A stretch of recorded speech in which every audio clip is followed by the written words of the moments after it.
million Americans not receive health care, and what can be done to reduce this number? Healthcare coverage is a mounting concern in the U.S., with many Americans not receiving needed care. 2012 marks the highest uninsured rate in American history, with 50.7 million without care. This is 16.7% of the entire U.S. population, according to the Census Bureau.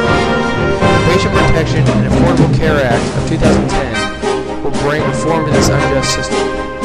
The issue of universal health care coverage has now come to the forefront of national contemplation and is being analyzed because of the complex components of this new legislation. Before 1920, the U.S. didn't have a regulated healthcare system. Since then, issues of accessing healthcare and affordability of care have blocked many Americans from getting the care they need and deserve. Americans have been forced to deal with commercial healthcare since 1940, while private insurance companies have the market and raised rates, making the universal healthcare system difficult to achieve. In 1965, President Johnson passed the Medicare and Medicaid legislation, thereby enhancing the Social Security Act of 1935. The system has changed little, leaving millions of deserving Americans without much needed affordable care. The root of the entire issue is how can the U.S. government ensure that the average American receives quality health care. President Obama, along with mainly congressional Democrats, pushed through a bill that will drastically change the healthcare system in the U.S.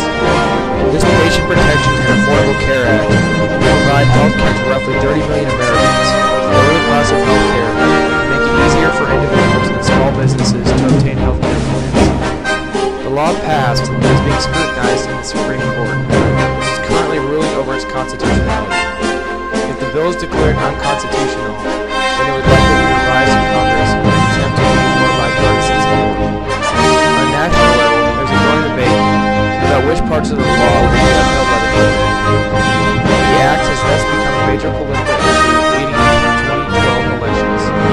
The battle over this legislation has been raging since 2009 and likely last another couple of months, with the Supreme Court deciding to act. Obama signed the act in 2010, most of the reforms included by 2010. This new law provides important economic, political, and social benefits. It is a necessary solution to the problem of progression. Despite the Patient Protection and Affordable Care Act expanding coverage to 30 million Americans, there will still be approximately 23 million uninsured. The uninsured will consist of undocumented immigrants, those uninsured for 3 months or less, and those for whom insurance costs will be less than 8% of their income. The projected 30 million newly insured will receive coverage from an expanded Medicaid program, which will cover all families with income below 133% of the federal poverty level, putting an end to the conceptual distinctions between deserving and undeserving poor. The new policy will also put in place safeguards preventing insurance companies from denying protection or unauthorized benefits. Incoming healthcare reforms will enable many Americans to gain better access to other necessities like food, water, shelter, jobs, and basic education.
Changes in the packaging of medical services into larger payment groups, utilizing value-based purchasing and advanced care coordination would stimulate the productivity of healthcare and would also improve the quality of care.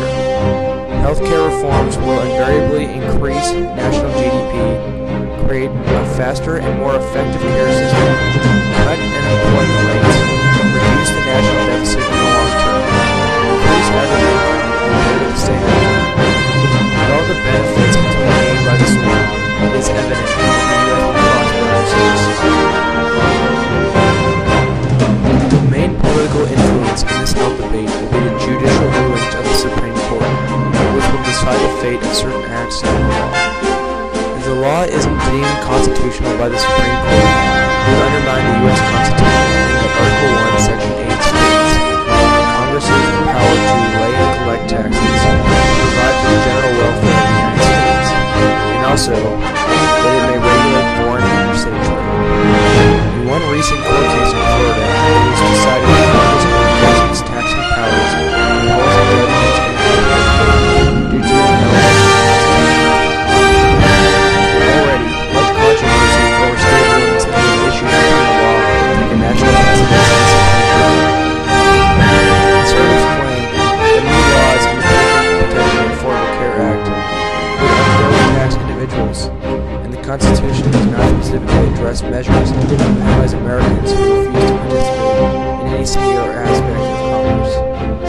Progressives counter this with an argument claiming that an individual state such mandates are supported by the 10th Amendment and its general prohibition and the federal government from enacting power not specifically to the United States. Obama's health